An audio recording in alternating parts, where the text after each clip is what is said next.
Bonjour à toutes et à tous, très heureux de vous retrouver pour ce nouveau journal d'information de la mi-journée sur TV Vendée en ce lundi 24 février. Et on commence ce journal avec l'ouverture ce lundi devant la cour criminelle du Morbihan d'un procès qualifié d'hors norme par la justice française. 299 victimes pour un seul prévenu, Joël Le Squarnec, ancien chirurgien poursuivi pour des viols aggravés ainsi que des violences sexuelles aggravées sur les 299 victimes, dont au moins une en Vendée, à l'occasion d'un remplacement de 4 semaines effectué au centre hospitalier des Sables-d'Olonne. C'était à l'été 2003. Il encourt une peine maximale de 20 ans de réclusion. Restaurer la sécurité du quotidien, c'est l'objectif du dispositif présenté par le ministre de l'Intérieur, Bruno Retailleau, en fin de semaine dernière, lors de son passage dans la Drôme. Ce dernier vise à lutter contre la délinquance au moyen de plans d'action départementaux. En Vendée, c'est à La Roche-sur-Yon, dans le quartier de la Garenne, et à Fontenay-le-Comte, quartier de la Pommeraye, qu'ont été dévoilés simultanément les plans d'action des forces de l'ordre du département. Reportage Mathis Pires. Au quartier de la Garenne, la présence de policiers s'est intensifiée. Objectif, restaurer la sécurité du quotidien. Nom donné au nouveau plan d'action du ministre de l'Intérieur, Bruno Retailleau. Ce qu'a voulu le ministre de l'Intérieur, c'est que chaque préfet lui présente un plan à partir du constat de ce qui caractérise la délinquance et de pouvoir concentrer les moyens sur ces faits de délinquance, donc sur les lieux où se commettent ces faits de délinquance, sur les individus qui commettent ces faits de délinquance. De la délinquance liée au trafic de stupéfiants notamment. Alors pour multiplier leur présence, la préfecture annonce la mise en place de patrouilles mixtes.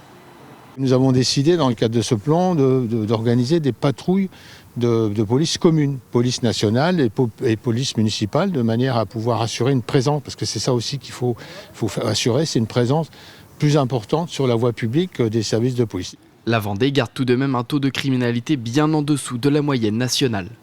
Mais en 2023, la délinquance générale a augmenté de plus de 4% par rapport à 2022. Cette présence policière très régulière avec la police municipale et la police nationale permet justement de sécuriser les gens, les commerçants, de discuter et de pouvoir lutter contre des phénomènes de délinquance qui pourraient vouloir venir ou être présents sur place. Et cette augmentation, certains commerçants rencontrés ce jour-là l'ont remarqué. Moi, ça fait 25 ans que je suis là, donc je me plais beaucoup à la Garenne. C'est un quartier très sympa, mais c'est vrai que c'est sale. Et ça crée un climat d'insécurité quelque part un petit peu quand même. En tant que pharmacien, dans la pharmacie en tout cas, on a des personnes qui restent un petit peu stables devant la pharmacie, qui peuvent poser des problèmes. D'autres villes en Vendée sont aussi concernées par ce plan. C'est le cas de Chaland et Fontenay-le-Comte. La préfecture porte aussi un regard particulier aux stations balnéaires en été. Et l'actualité en Vendée, c'est également ce drame qui a frappé le monde de la course à pied ce dimanche à Saint-Jean-de-Mont. Alors qu'il participait à l'une des épreuves du week-end, un quinquagénaire originaire de la Sarthe a fait un malaise cardiaque en pleine course. Malgré l'intervention des autres participants et des pompiers, l'homme, âgé de 53 ans, n'a pas pu être réanimé.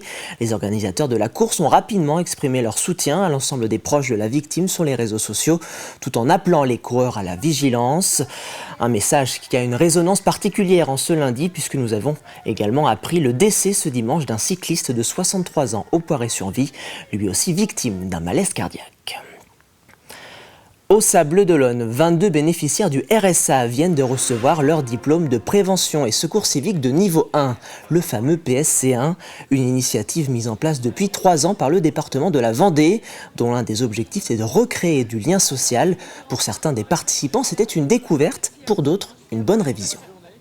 C'est un dispositif intéressant qui permet de travailler à la fois la prévention, la révision et aussi de permettre, on va dire, un certain élan de solidarité vis-à-vis des différentes classes sociales et d'âge entre les gens, puisque on ne peut pas, lorsque quelqu'un est en détresse, ignorer qui que ce soit. Et les méthodes pour sauver les gens ont évolué. Il y avait des choses que j'avais apprises qui ont changé, qui ont évolué en mieux.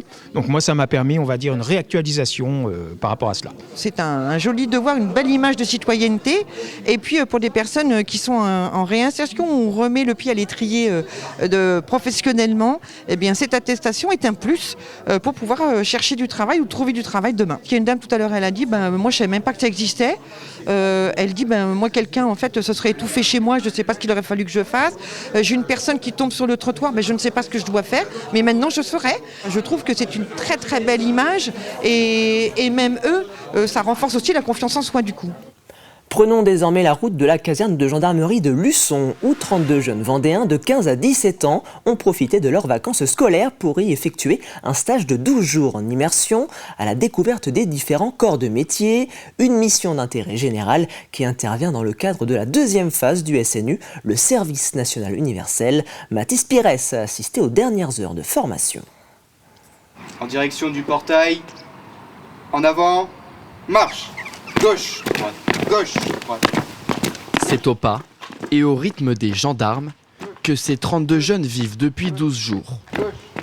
Sous l'œil attentif de leur instructeur, pour cette fin de stage, c'est le moment de l'évaluation. Alors nous sommes en train de les évaluer sur la dernière partie du stage. Tout au long du stage, ils ont appris à gérer un peloton, à prendre le commandement. Donc aujourd'hui, c'est l'évaluation. Garde à vous. C'est comment le cadet se positionne, comment il prend le commandement, comment il exécute les mouvements de pied ferme et comment il sait se faire obéir et respecter au sein du peloton.